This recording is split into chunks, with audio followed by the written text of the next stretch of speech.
మండుతున్న ఎండలో కాంతం వెళ్ళి ఒక గట్టుపైన కూర్చుంటుంది. ఎండ చాలా గట్టిగా తగులుతూ ఉంటుంది. కాని అక్కడి నుండి లేవదు. ఇంతలో తన భర్త ప్రసాద్ వచ్చి ఇలా అంటాడు. ఏంటే మండుతున్న ఎండలో కూర్చున్నావు? ఏమైంది నీకీరోజు? ఎప్పుడూ ఇంత కోపంగా ఉండవు? హఠాత్తుగా ఏం జరిగిందే? నన్ను మాత్రం ఇప్పుడేమీ అనకండి. నాకొచ్చే కోపానికి నేనేం చేస్తానో నాకే తెలీదు. ఉన్నారుగా మీ ఇద్దరు కోడళ్ళు, తెచ్చి నా నెత్తిమీద పెట్టారు. ఇప్పుడు వాళ్ళు చేస్తున్న పనులు చూస్తుంటే నాకెక్కడ లేని కోపం వస్తుంది. మెడపట్టుకొని ఇద్దరిని బయటికి గెంటెయ్యాలన్నంత చిరాకొస్తుంది. అయ్యో, శాంతం శాంతం. నువ్వెందుకు అంతలా కోప్పడుతున్నావు కాంతం? కొంచెం ప్రశాంతంగా ఉండు. అసలేం జరిగిందో ముందు వివరించు. మన సుశీల మొద్దులాగా పనులు చేస్తూనే ఉంటుంది. ఈ గిరిజ ఎంతసేపు ఏసీ గదిలో ఉంటూనే ఉంటుంది. ఇద్దరికీ ఒక్కొక్క పిల్ల ఉన్నారు. కాని కొంచెం కూడా ఇద్దరికీ బాధ్యత లేదు. పెద్ద కోడలికి పనులు తప్ప ఇంకేం కనిపించవు. చిన్న కోడలికి పడుకోవడం తప్ప ఇంకేం కనిపించదు. వీళ్ళెప్పటికి మారతారో, నా కొడుకుల కాపురం ఎప్పటికి సరిదిద్దుకుంటారో ఏంటో, ఇదేం అర్థం కావట్లేదు నాకు. ఈ రోజు ఏం జరిగిందంటే, సుశీల వంటగదిలో వంట చేస్తుంది. ఈ ఎండ ఎక్కువగా ఉండడం వల్ల వంటగదిలో వేడంతా ఇల్లంతా అల్లుకుంది. ఏ గది చూసినా వేడిగా ఉంది. పైగా ఈ గిరిజ ఏసీ వేసుకుని ఉంది. ఏసీ టెంపరేచర్ ఎంత తగ్గించినా బయటున్న వేడి మరియు లోపల చల్లని గాలి రెండూ మిక్స్ అయిపోయాయి. ఒక్కసారి వేడిగా, ఒకసారి చల్లగా తగలడంతో గిరిజ నిద్రలేచింది. గబగబా వంటగదిలోకొచ్చి చడామడా పెద్ద కోడల్ని తిట్టడం ప్రారంభించింది. ఈ పెద్ద కోడలేమో ఎవ్వరి మాట వినకుండా వంట సామాన్లు, సిలిండర్ అన్నీ మేడ మీద పెట్టుకుని వెళ్లి వంట చేయడం ప్రారంభించింది. కనీసం ఎండగా ఉంది కదా, పెద్ద కోడలికి బుర్ర లేదా చెప్పండి? గిరిజకైనా బుర్రుందా? ఇంత ఎండలో సుశీల ఎక్కడికి వెళ్లి వంట చేస్తుంది?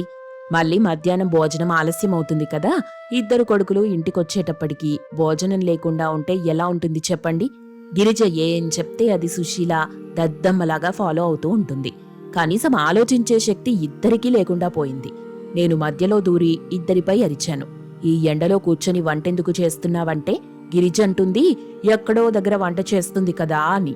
పెద్ద కోడలనంటే తనంటుంది, మేడపైన వంట చేసి తీసుకొస్తాను కదా, ఎందుకు కంగారు పడుతున్నారు అని. అసలు వీళ్ళిద్దరికీ బాధ్యత తెలిసేలా ఏం చెయ్యాలో అర్థం కావట్లేదు. బుర్ర పని చెయ్యక వచ్చిక్కడ కూర్చున్నా. ఏంటి, ఒక 2 గంటల్లో ఇంత స్టోరీ గడిచిపోయిందా? నువ్వు చిన్న కోడలికి మొదటగా బాధ్యత నేర్పించాలి. మరియు పెద్ద కోడలికి ఇంటి పట్ల, ఇంట్లో వాళ్ల పట్ల ఎలా ప్రవర్తించాలి, ఎలా జాగ్రత్త పడాలి, పిల్లల్ని, భర్తని ఎలా చూసుకోవాలో చెప్పాలి. ఈ 2 సక్రమంగా నువ్వు చేస్తేనే మన ఇల్లు బాగుపడుతుంది. ఇంకో ముఖ్యమైన విషయం ఏంటంటే, ఎవరి పద్ధతుల్లో వాళ్లకి బుద్ధి చెప్పాలి. సరే అయితే, మీరు చెప్పినట్టే చేస్తాను. వాళ్ల తోవలోకి వెళ్ళి వాళ్లకి బుద్ధి చెప్తాను.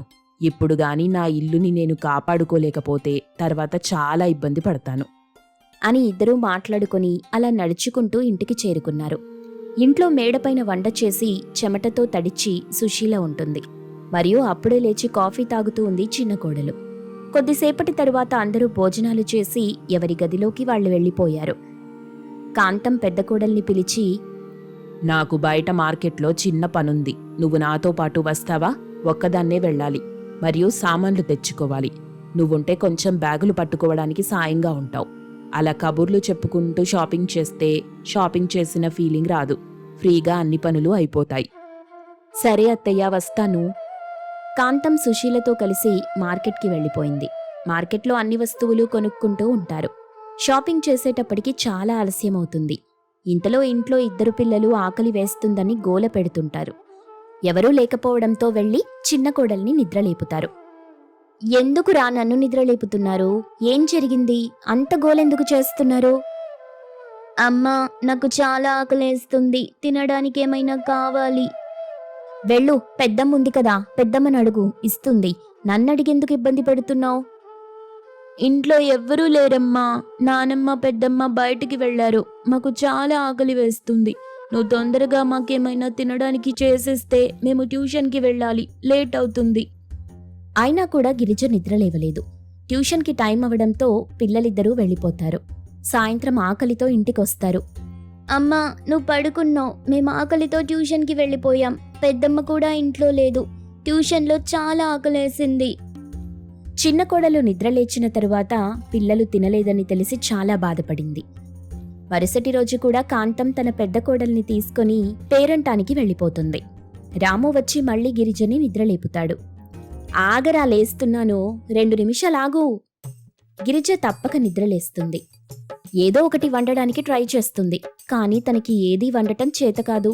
వండిందంతా మాడిపోయింది. ఇక డబ్బాలో ఉన్న కొంచెం జీడిపప్పు, బాదం పప్పు పిల్లలకిచ్చి పాలు తాగమని చెప్పి తర్వాత ట్యూషన్కి పంపించేస్తుంది. ఇంతలో కాంతం, సుశీల ఇంటికొస్తారు. ఏంటత్తయ్యా, రోజు అక్కని తీసుకుని వెళ్ళిపోతున్నారు? పిల్లలు సాయంత్రం పూట స్నాక్స్ తింటారని తెలుసుగా. వెళ్ళిపోతే ఎంత ఇబ్బందిగా ఉంటుంది. పిల్లలు నిన్నైతే కనీసం తినలేదు, ఆకలితో ఉండిపోయారు. ఏంటి, ఎందుకలా అరుస్తున్నావు? అయినా స్నాక్స్ ఒక్కటేగా నువ్విచ్చావు. ఏదో 3 పూటలా వండి పెడుతున్నట్టుగా చెప్తున్నావు. అన్ని పనులు పెద్ద కోడలేగా చేస్తుంది. ఈ మధ్య కొంచెం కొంచెం పనులుండటం వల్ల తనని తీసుకెళ్తున్నాను. చెప్పు, నువ్వొస్తానంటే నిన్నే తీసుకెళ్తా. సుశీల ఇంట్లో పనులన్నీ చూసుకుంటుంది. నేనే మార్కెట్లో తిరగను. ఈ ఎండలో తిప్పితే బాగా అలసిపోతాను. మీరు కావాలంటే మీ పెద్ద కోడల్ని తిప్పుకోండి. ఈవినింగ్ స్నాక్సేగా, నేను చేసి పెడతానులేండి అని చెప్పేసి తన గదిలోకి వెళ్ళిపోయింది. ఇంతలో సుశీల తెగ బాధపడిపోతూ ఉంటుంది. ఏంటత్తయ్యా, రోజు నేను బయటికెళ్లటం వల్ల చెల్లికెంత ఇబ్బంది అవుతుంది. తను విశ్రాంతి తీసుకోవటం కుదరట్లేదు. నువ్విలాగే మాట్లాడితే ఇంకో పనుందని చెప్పి నేను బయటికి తీసుకెళ్తాను. కాంతం మార్కెట్కి వెళ్లి ఒక ఆవుని తీసుకొచ్చి ఇంటి ముందు కడుతుంది. రోజు పొద్దునంతా ఆవు పనులు చెయ్యమని పెద్ద కోడలికి చెప్తుంది. సుశీల ఆవు పనులు చేయటం వల్ల పొద్దున్నే లేచి ఇంట్లో అన్ని పనులు గిరిజ చేయాల్సొస్తుంది. గిరిజ రోజురోజుకి విసిగిపోతుంది. పెద్ద కోడలికి ఏం చెప్తే తన భర్త పట్ల, తన బిడ్డ పట్ల బాధ్యత వస్తుంది అని ఆలోచిస్తుంది.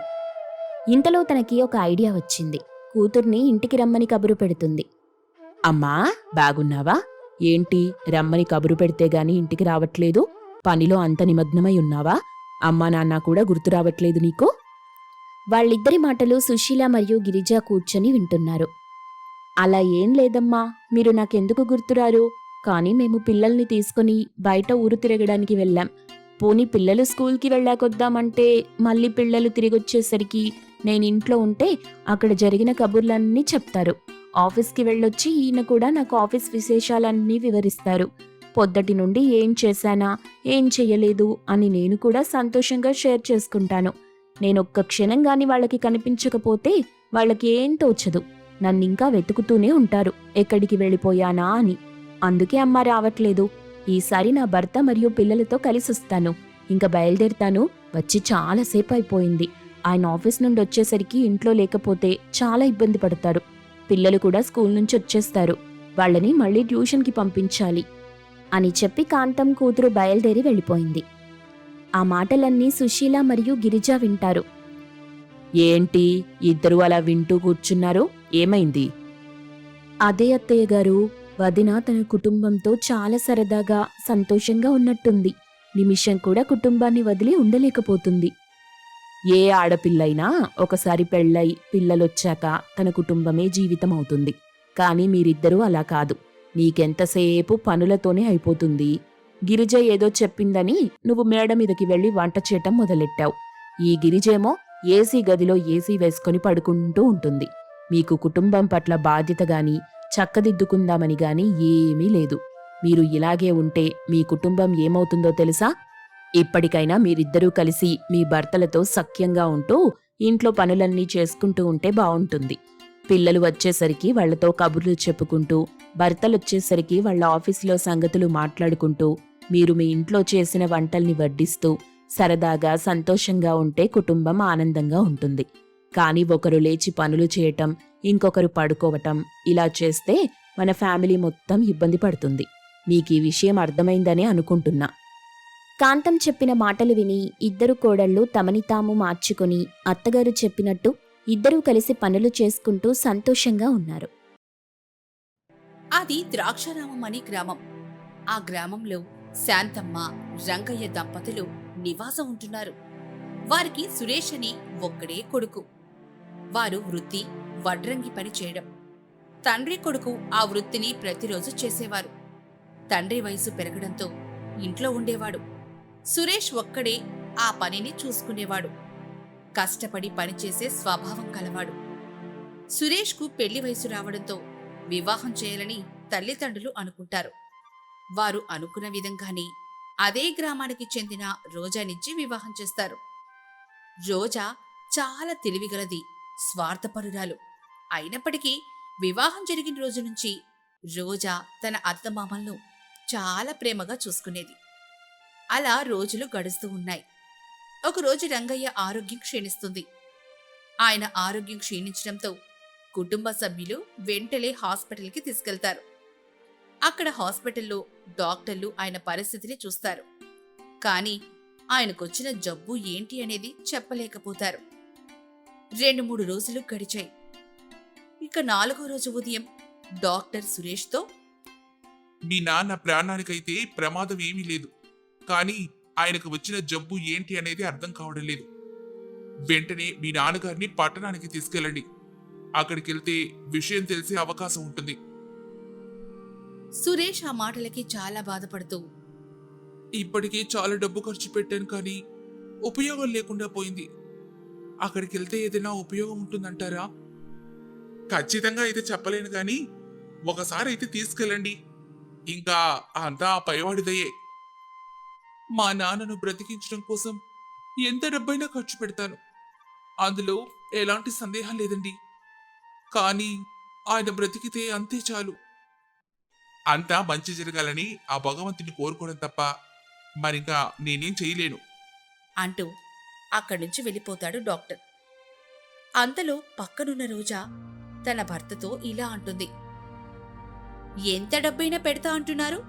పెడతావు, ఎందుకు పెట్టవు? ఉన్నది మొత్తం వాళ్ళకి ఊడ్చిపెట్టి రేపటి రోజు మనకు పిల్లలు పుడితే వాళ్ళ పరిస్థితి ఏంది? ఒకవేళ మనకేదైనా అయితే మన పరిస్థితి ఏంటో ఆలోచించారా? మీ నాన్నకు ఎలాగో వయసు అయిపోయింది, ఇయ్యాలుంటాడు, రేపు పోతాడు. మనకు ఇంకా పిల్లలు కూడా లేరండి. కాబట్టి మన జీవితం మనం చూసుకుందాం అని అంటుంది. అదేంటి రోజా, నువ్వేంటి అలా మాట్లాడుతున్నావు? అసలు నా తండ్రి నేను కాకపోతే ఎవరు చూసుకుంటారు? సరే చూసుకో, నేనెళ్ళిపోతా. ఒకవేళ నేను కావాలంటే నాతో రా, లేకపోతే నీ తల్లిదండ్రులతోనే ఉండు అంటుంది. అలా అంటూ కోపంతో ఆస్పత్రి నుంచి పుట్టింటికి వెళ్ళిపోతాను అంటూ బయలుదేరిపోతుంది రోజా. దాంతో సురేష్ అడ్డుకుని, అదేంటి రోజా, మనం తప్ప వాళ్ళకి ఎవరున్నారు చెప్పు? రేపు కష్టమైన సుఖమైన చూసుకునేది మనమే కదా అని అంటాడు. తన భర్త సురేష్ ఎంత చెప్పినా వినకుండా మూర్ఖత్వంగా వెళ్ళిపోతూనే ఉంటుంది రోజా. కూతురు ఇంటికి రాగానే తన తల్లి రాధమ్మ ఏమైంది అని అడగడంతో, అమ్మా, నా భర్త మొత్తం వాళ్ళ తల్లిదండ్రులకే డబ్బంతా పెడుతున్నాడు.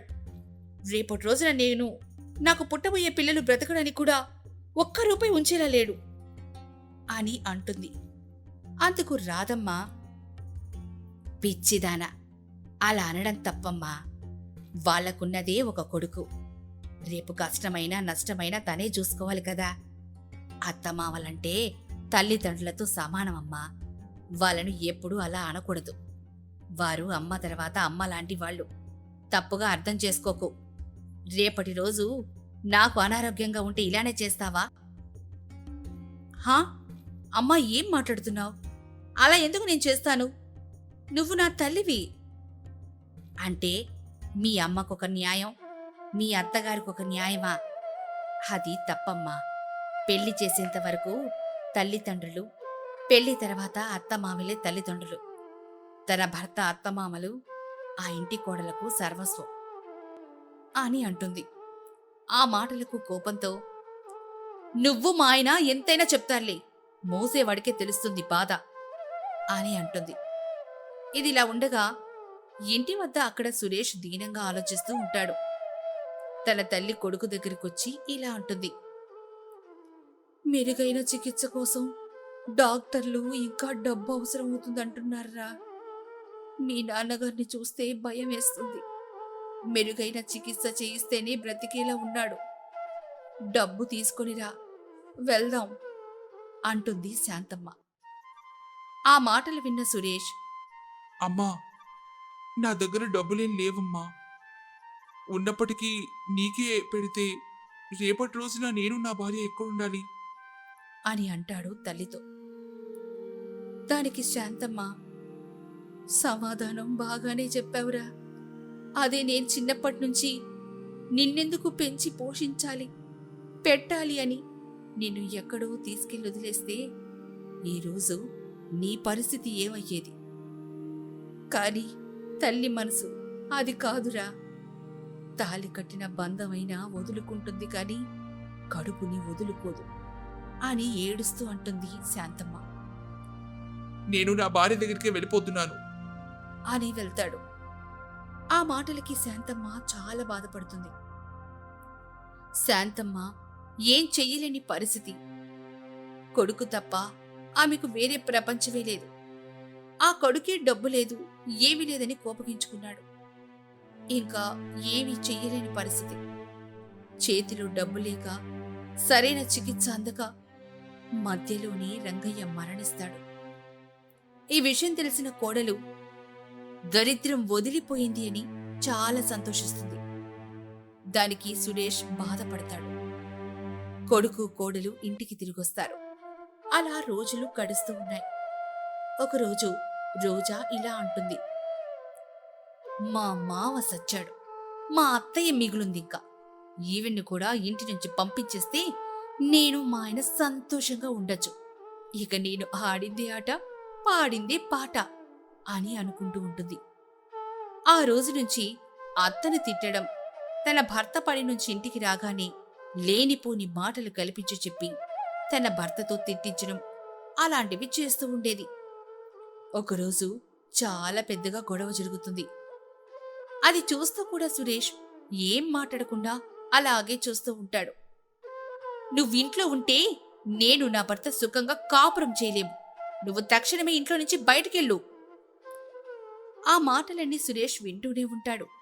అయినా తను ఏం మాట్లాడకపోయేసరికి ఎంతో బాధపడి ఏడుస్తూ ఇంటి నుంచి బయటికెళ్ళిపోతుంది. నా కడుపులో పుట్టిన కొడుకే నన్ను పట్టించుకోవడం లేదు. నిన్నగాక మొన్న వచ్చిన కోడలికి నా మీద ప్రేమ ఎందుకుంటుందని ఆమె ఎంతో కుమిలిపోతూ ఉంటుంది. ఆమె పక్క గ్రామంలో ఉన్న గుడి దగ్గరికి చేరుకొని తనలో తానే తన కొడుకుని తలుచుకుంటూ బాధపడుతూ, కన్న దగ్గర నుంచి నా కొడుకుని ఎప్పుడు విడిచిపెట్టి ఉండలేదు, ఇప్పుడు ఉండాల్సి వస్తుంది. నేను గొప్పగా బ్రతికిన వ్యక్తిని. ఎప్పుడు కూడా ఒకరి దగ్గరికి వెళ్ళి చెయ్యి చాచి అడుక్కున్న ప్రసక్తే లేదు. కాని నా కొడుకు నన్ను దిక్కులేని దానిలా వదిలేసి తన స్వార్థం చూసుకున్నాడు అని బాధపడుతూ ఉంటుంది. ఒకరోజు సురేష్ పని మీద రంగాపురం వెళ్తాడు. కొడుకు మీద బెంగతో కొన్ని రోజులకి శాంతమ్మ చనిపోతుంది. ఆ గ్రామస్తులు అనాథ శవమని జాలిపడి చూసి అంత్యక్రియలు చేయడం మొదలు పెడతారు. ఆమెకు అంత్యక్రియలు నిర్వహిస్తూ ఉంటారు ఆ గ్రామస్తులు. అటువైపు వెళ్తున్న సురేష్ను అది చూసి ఎవరో చనిపోయారే పాపమని అనుకుంటాడు. కొంచెం సాయమన్నా చేద్దామని దగ్గరికి పోయి చూడగానే అది తన తల్లి శాంతమ్మ. అది చూసి సురేష్, ఏమైందమ్మా? ఎందుకు ఇలా జరిగింది? అప్పుడు గ్రామస్తులు, ఏమిటయ్యా, ఈవిడ మీ అమ్మనా? కొన్ని రోజుల నుంచి ఇక్కడే ఉంటుందే, ఈ రోజే చనిపోయింది. చేసేదేవి లేక మేము కార్యక్రమాలు జరిపిస్తున్నాం. అయినా కొడుకు నువ్వుండగా ఆమె రోడ్డు మీద పడ్డానికి కారణం ఏంటి అని అడుగుతూ ఉంటారు. అందుకు సురేష్, అంతా నా తలరాతయ్యా అని ఏడుస్తూ, నా తల్లి నన్ను కళ్ళల్లో పెట్టుకుని చూసుకుంది. ఒక్కరోజు కూడా నన్ను విడిచిపెట్టి ఉండేదే కాదు. అలాంటిది నేను రోడ్డు మీద పడేశాను. నేను నా భార్య మాటలు విని నా తల్లిని బాధ పెట్టడం వల్ల ఇలా జరిగింది అని తన తల్లి శాంతమ్మ కాళ్ల మీద పడి ఏడుస్తూ గుండె ఆగిపోయి చనిపోతాడు సురేష్. అది తెలుసుకున్న రోజా అక్కడికి వచ్చి ఏడుస్తూ, ఏవండి, లేవండి, ఇదంతా నా వల్లే జరిగింది. అత్తమామ లేకుండా భర్తతో ఉండి సంతోషంగా ఉండొచ్చనుకున్నాను. కానీ ఏ రోజు నన్ను మా అత్తయ్య వాళ్ళు కోడలా చూడలేదు. కన్న కూతురి కంటే ఎక్కువగా చూసేవాళ్ళు. కానీ నేను వాళ్ళని అర్థం చేసుకోకుండా ఈ స్థితికి తీసుకొచ్చాను అంటూ ఏడుస్తూ ఉంటుంది. అంతలో రోజా తల్లి రాధమ్మ అక్కడికి వస్తుంది. కూతురుతో ఇలా అంటుంది. ఏమైందమ్మా, ఎందుకేడుస్తున్నావు? నువ్వనుకున్నట్లుగానే జరిగింది కదా. నీకు నీ భర్త, నీ అత్తమ్మ వాళ్ళు ఎవరు వద్దన్నావు. వారు ఇప్పుడు నీతో లేరు. ఇప్పుడు ఎలా బ్రతుకుతావో బతుకు.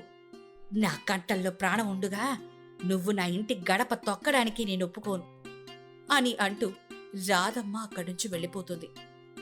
అప్పుడు రోజా, ఏవండి, నన్ను క్షమించండి. నేను చేసిన చిన్న తప్పు వల్ల ఇంత అఘాయిత్యం జరుగుద్దని నేను అనుకోలేదండి అంటూ తప్పు తెలుసుకొని నన్ను క్షమించండి అంటూ ఏడుస్తుంది. అలా రోజులు గడుస్తూ ఉంటాయి. కానీ ఆమె చేసిన పనికి కన్న తల్లి పలకరింపు కాని, అయిన వాళ్ల పలకరింపులు కాని ఏమాత్రం ఉండేవి కావు. తను ఒక బ్రతికున్న శిలలాగా ఉండేది. రోజా ఒంటరిగా బ్రతుకుతూ నా వలన ఇంత ఘోరం జరిగిందని ప్రతిరోజు కుమిలిపోతూ, అయ్యా పరమేశ్వరా, చావలేక బ్రతకలేక ఒక జీవోత్సవంలా మధ్యలో కొట్టుమిట్టాడుతున్నాను. నన్ను ప్రేమగా పలకరించే దిక్కే లేకుండా పోయాను. నేను చేసిన పాపం అంతా కాదు. ఒక భార్యకు భర్తను దూరం చేశాను. తల్లికి కొడుకుని దూరం చేశాను. కొడుకుకి తల్లిని దూరం చేశాను. అందుకిప్పుడు అనుభవిస్తున్నాను. నేను చేసిన పాపం తొలగిపోవాలంటే నన్ను నీ దగ్గరికి తీసుకుపోయి చేసిన పాపాన్ని తుడిచివేయండి అంటూ ప్రతి క్షణం కుమిలిపోతూ నరకయాతన పడుతూ కాలాన్ని వెళ్ళబుచ్చుతుంది. అందుకే మనిషి ఉన్నప్పుడే మనిషి విలువ తెలుసుకోవాలి. లేనప్పుడు మనం ఎన్ని ప్రయత్నాలు చేసినా వ్యర్థమే.